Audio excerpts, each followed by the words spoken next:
Hey y'all, Grandma Rose here. I am getting ready to cook something that I haven't prepared in a very long time. But I had a good shopping day at the grocery the other day. Let me show you what I found. Hold this up for you. Okay. Right here. Let me get closer so you can see. You see the price on that? Okay, this is reduced sirloin steak. It's not very thick, so I'm not going to eat it as a steak. Originally $7.94, and I got it for $4.75. So it needs to be cooked quickly, so I'm cooking it today. I'm going to cook something that my mother called mushroom steak. Now this has been a staple in my family for years and years. It predated crock pots. Probably would be a fabulous crock pot meal. However, I'm going to cook it in the oven. And let me get started. So what I'm going to do, first of all, is take the steak and I'm going to cut it into serving size pieces or maybe smaller. But before I do that, I'm going to heat up some lard in the skillet. Mom always used bacon grease. I don't have any bacon grease, so I'm going to use lard instead. So let's see this. Put this down here. Here's my skillet, my big iron skillet.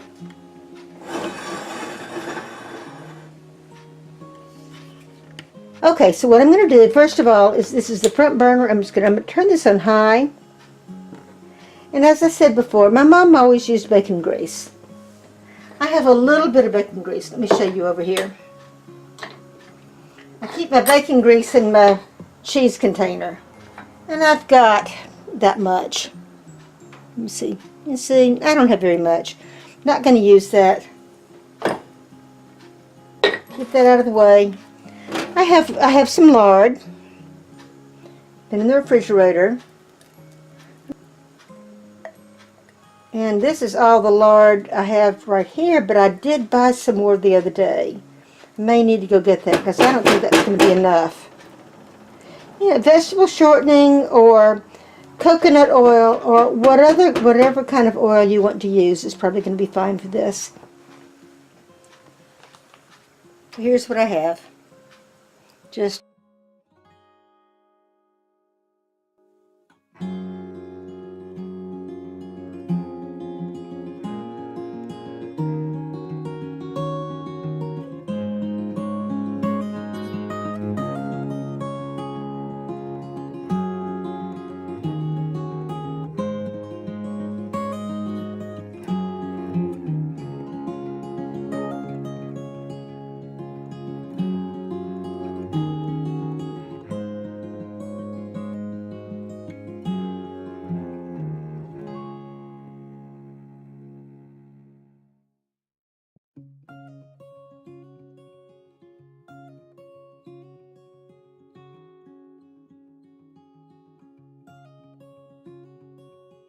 lard, and I bought it. How does this even open? I've never bought it this way before. Okay, it opens like that.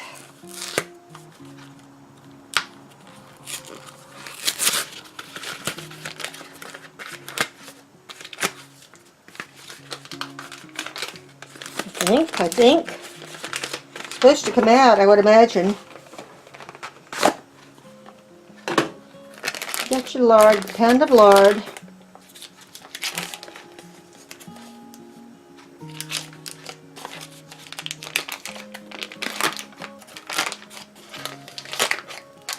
I'm just gonna see I don't think that's gonna be quite enough because I'm gonna make gravy afterwards. I'll show you when I do this. So let me get this going. About that much more, another tablespoon or so. If it's too much, I'll pour it off before I make my gravy. If it's too much, can't have too much to fry this meat. It's not going to be deep fried. It's just going to be browned. First of all, I'm going to cut up the meat, and then I'm going to put salt and pepper and some flour. I'm going to flour the meat. Let me put this out of the way. Okay, so we're waiting for that lard to melt. to get hot. So let's come over here. Let me turn the camera around to the other side. I'm going to cut up the meat. Flour in a canister here. And there's my meat. Salt and pepper over there. And my coffee cup, which doesn't need to be there. Let me move that. Put it in my sink where it belongs. I'll wash it later. Okay, so there's my cutting board. Had this one for a long time. I'm just going to open up that up. And it always has that little thing in the bottom of it. And Mom always used round steak. And the round steak would be thinner than this. But I'm going to cut this in half. And another strip. And another strip. Now I'll cut this down a little bit farther later. First of all, I'm just going to get strips. A strip there. And a strip there. That's good enough. And then we're just going to cut it into chunks like so. Move it over here.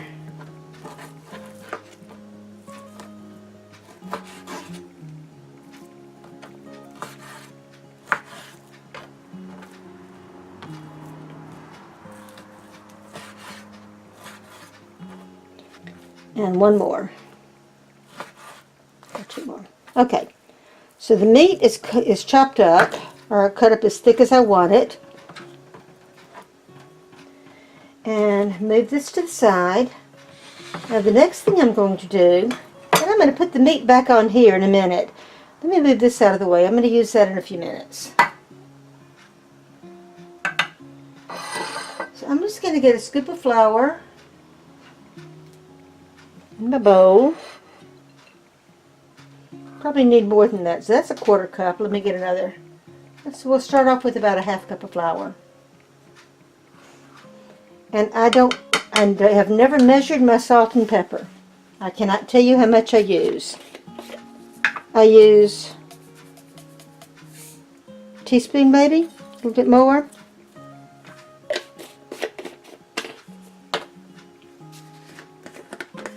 And with the pepper, just a good sprinkle of pepper.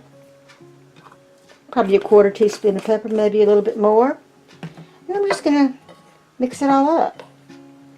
I might actually put some more salt in that. I think I'm just going to use the rest of the salt that's in here. This is kosher salt, and I just keep it in that rather than the whole box that's in my pantry. I wish I could say I have some pink Himalayan sea salt. I don't. I do have some sea salt, but it's not pink Himalayan. I'm using kosher today. So I'm just going to dredge the meat in the flour, like so. And do it piece by piece, 2 or 3 pieces at a time. It's called dredging. We know that. Dredging the meat in the flour.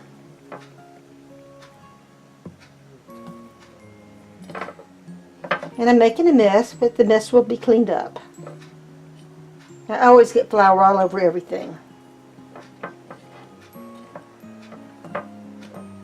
This is going to be so good. Mom always served this with green beans and mashed potatoes. And you know, it has gravy too, because it's cooked in a gravy. Let's say it's, you know, similar maybe to Salisbury steak, since you cook that in a gravy. But Mom called it mushroom steak, and I'll show you why in a minute. This was one of my son's very, very favorite meals. He never could figure out how to make it. He and his wife tried several different ways to make it and never could make it like I make it. And I don't know what they were doing wrong. But when I moved down here, this was the first thing he asked me to cook, because he said he hadn't had it in a long time and had been really, really wanting it. So the meat is all dredged except for these last few pieces. And by this time the grease should be hot enough. We'll see. We'll find out. So there's the meat all dredged. And I'm just going to put it back in here in this bowl. I'm going to use that flour again later. I'm not throwing that flour that's left over away. I'll show you why in a little while. When this is done, I will show you why. Let me wash my hands. Why am I washing my hands? I'm going to use my hands in a minute. I don't need to wash my hands. This oil in this is smoking, so it's probably a little bit hotter than it should be. Let me turn it down. So it's really going to spatter. Ooh, man, it's smoking. So I'm going to very carefully put this meat in here. And once we get all the meat in here, it will cool down the grease a little bit. That's really about like I like it.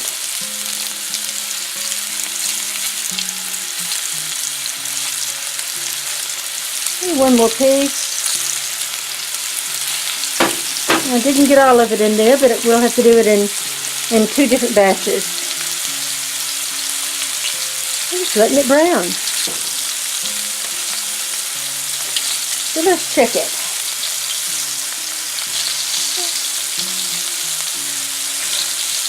Now it just needs to be browned. It doesn't have to be cooked all the way through. But that piece isn't quite brown enough yet. Let me turn that back over.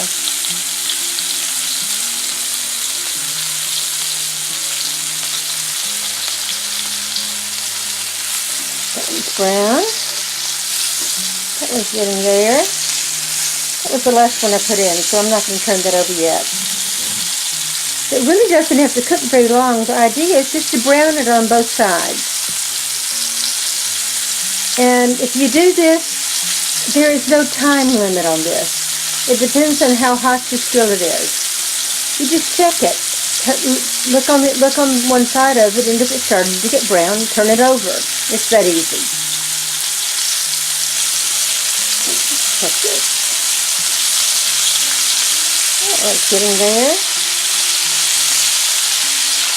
And that one's getting brown.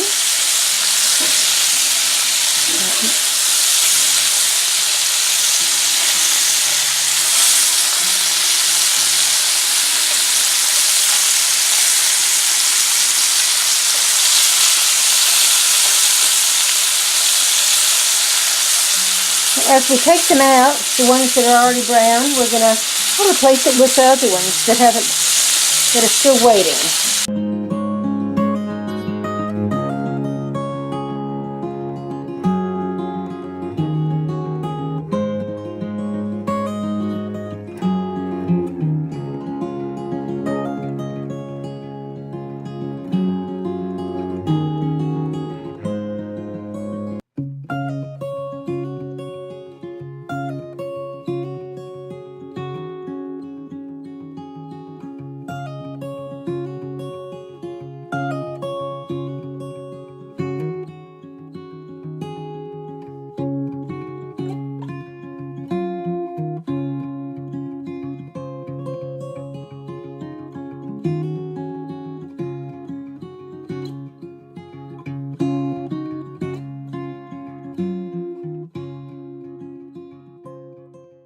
Looks done.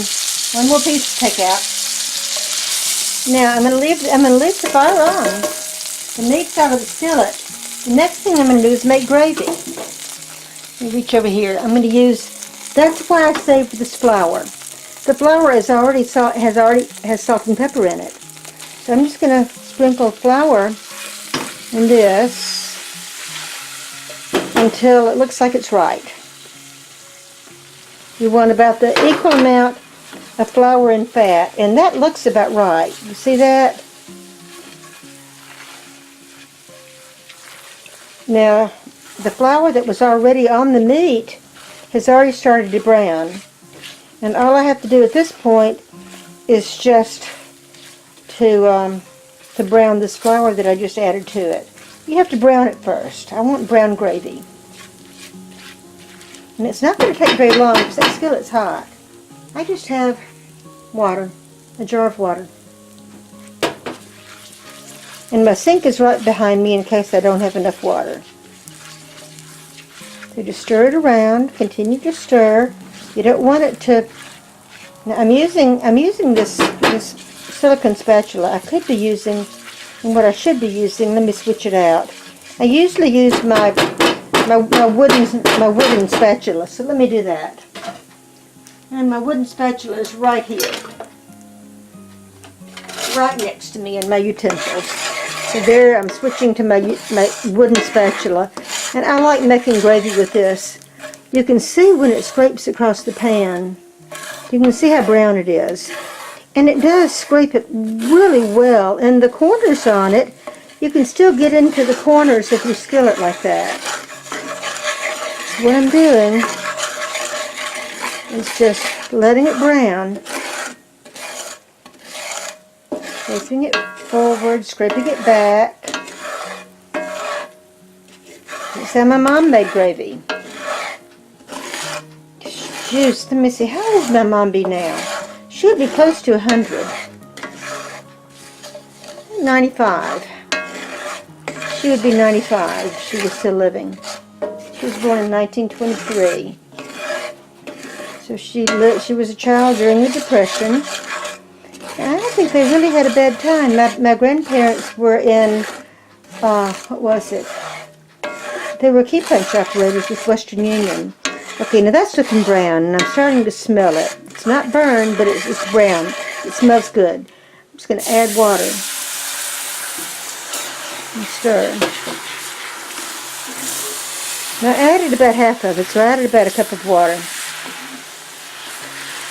And it looks like it's getting ready to be too thick, so I'm going to add some more water. I want this to be a thin gravy. I'll show you why in a few minutes. We don't want this gravy to be thick enough to pour on potatoes at this point. I want it to be watery, because it's going to cook in the oven for an hour, and it will cook down. So we want to leave it watery enough so after it cooks in the oven, it's not going to be too thick. Let me go ahead and add all of this water. And then I'm going to show you what's going to make this mushroom steak. This is going to be mushroom gravy with some other good stuff in it. And so while this is cooking down a little bit, I'm going to chop up some red peppers. Mom always used pimentos, but I forgot to buy pimentos.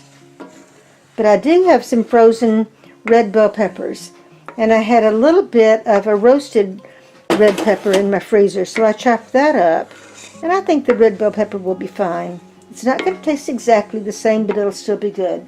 So while that's cooking down, I'm going to chop up the peppers. Okay, I'm going to go ahead and add, I think it's about time, finish chopping up these peppers. My garden was a failure this year. You can see this part in here, the real red part right here, that's the roasted pepper. Roasted red bell pepper. It was in a jar. I opened the jar and then froze the rest of it. So this is looking good. It's thin. You see this? See how thin it is? Can you see that? So let me put this in here. Put the red peppers in there. And like I said, my mom always used chopped pimentos. She'd get one of the large, not the great big jars, but the Not the little bitty jar, but the medium-sized jar. What is that, 4-ounce jar? Not exactly sure. So put that in there. And a can of mushroom soup. Let's see, let me use the rest of this spatula again. Spatula to scrape the rest of the soup out of this can. Got pretty much of it. A can of mushroom soup. Now, of course, you can make your own soup if you want to. Would probably be even better if you had made your own soup. I mean, this is a shortcut. And then a whole can. What is that? 6.5 ounce can, 4 ounces. Wait, 4.5. Yeah. Net weight 6.5 ounces. Dry weight 4 ounces. But you recognize this size can, like a tomato sauce can. Mushroom pieces and stems, and I'm adding the whole thing, including the liquid.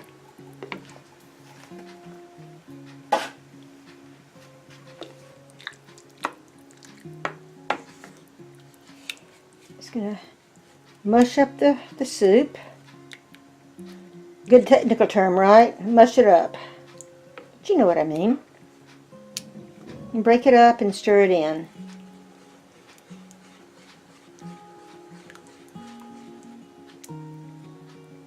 At this point it looks like clotted milk. Not very appetizing. However, it's going to be delicious. So you end up with this great big skillet. This is my largest skillet. I'm not sure what size it is. 12 inches maybe, 10 to 12 inches. Probably 12. I could get a ruler and find out. In fact, let me do that. While this is coming back to a boil, we want all of these chunks to dissolve. I'm just going to let this cook a little bit. And see, it makes just a very light tan gravy. And when you add the mushroom soup to it, the cream in there, the cream of mushroom, you know, makes it, it's going to make it lighter. But that's exactly what it should look like. So that's a 10-inch skillet. All right.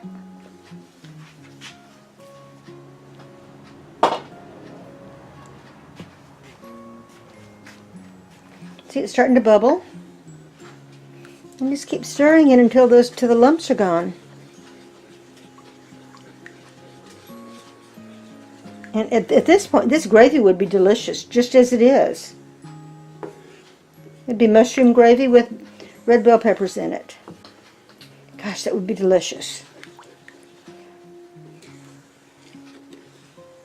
Now this is going to be enough for me to have several meals. That steak that I bought was a little bit over a pound. I just don't want to have any big chunks. It's going to cook in the oven for an hour, so by the time it cooks, that is going to be cooked down, but I like it to be smooth before I start.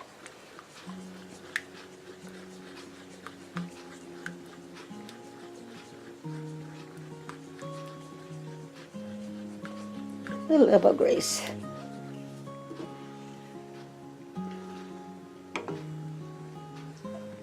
My oven is preheated to 350.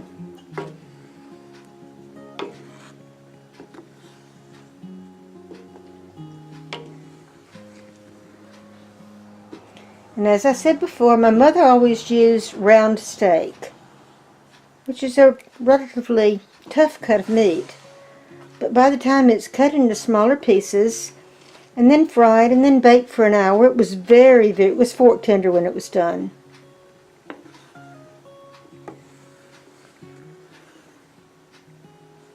I'm going to cook it covered.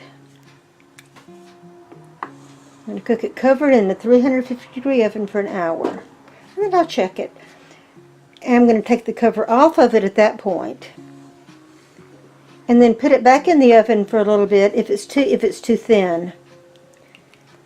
And if it's not too thin, then I will go ahead and take it out. But depending on how thick the gravy is at that point, I will uncover it and then put it back in the oven to let it cook down a little bit.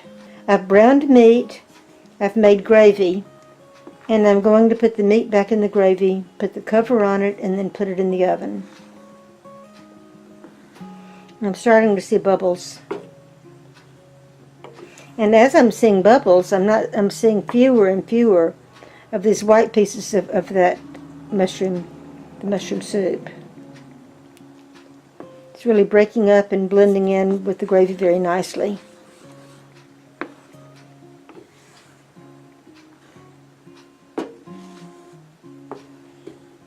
As soon as I'm done, I will dump the rest of the flour out of that bowl and wash my bowl, clean up, and then I'm going to have leftover potatoes. I had opened a can of canned potatoes, jarred canned potatoes earlier in the week, and I can usually get at least 3 meals out of a pint of potatoes. And I still have a few left. I fried some of them. I had some fish the other night, and I sliced some of them up, and I cooked it after the fish was done. I browned it in the same grease the fish had fried in. Oh, another night I did green beans, and I chopped up some of the potatoes in the green beans. And then I still have some left over, so the ones that I have left over I'm going to heat up and I'm going to mash. I'm not going to mash them very well. I'll probably just heat them up and then just mash them with a fork a little bit, add a little bit of butter and some milk to it. And I don't care if it has lumps in it or not. I just want it to taste good. So I'll mash up my potatoes with the fork or my potato masher. I have a potato masher over there. And then you see the bubbles? You see it bubbling? There we go. It's ready to put the meat in. So, I'll wash off my stovetop in a minute. I'll put the meat back in here. What I can do, since I have this on this board, I can just take this over here like this and just very carefully drop this in here. That was probably a good idea, and I didn't even intend to. There you go. We'll pretend like I intended to do that.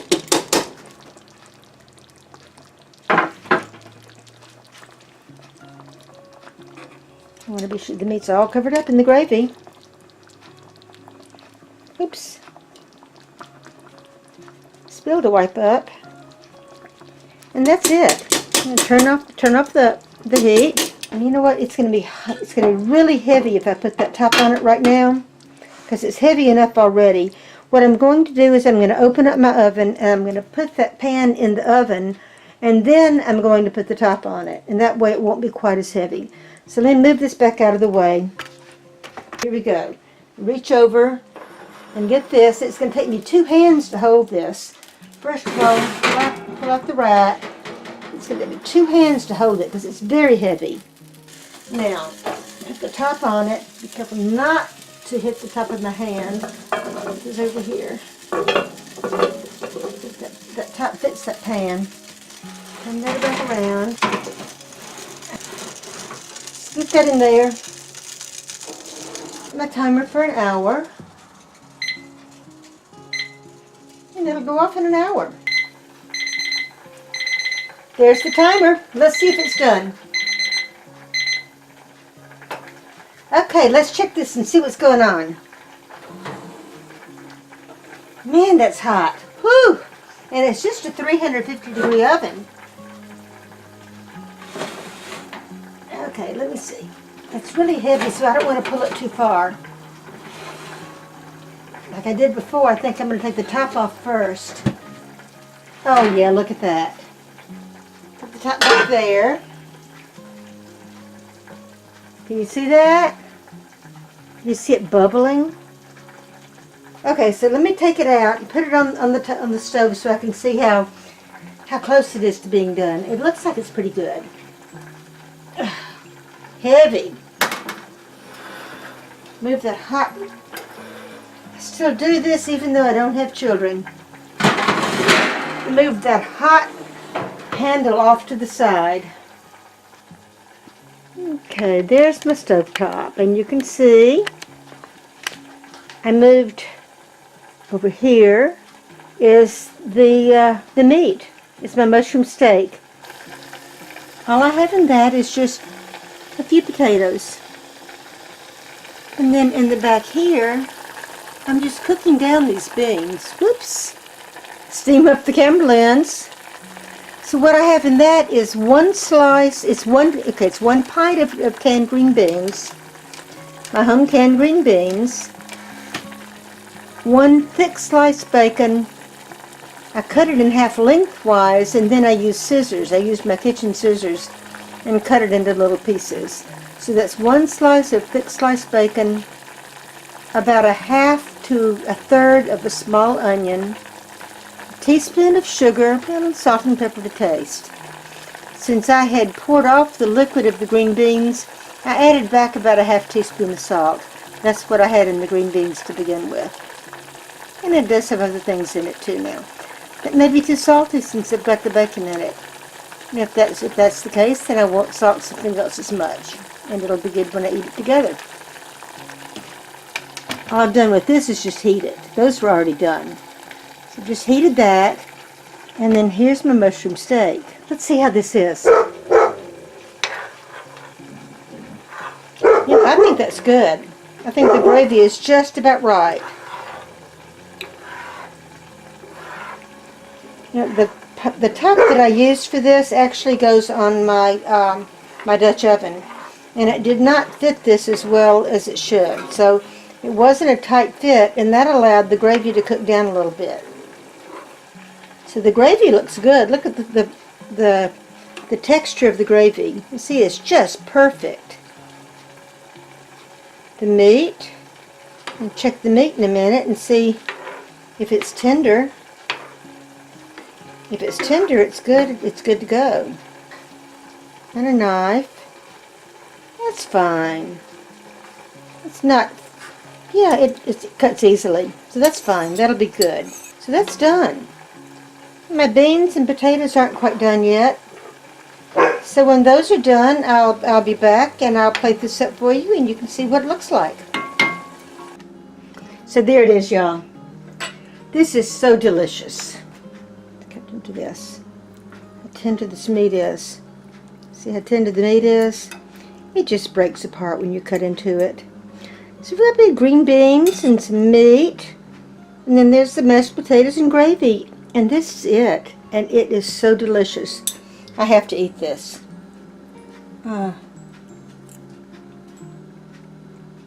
Yum. That is so good. You've got to cook it, y'all. My mama's mushroom steak. Bye, y'all. See you next time.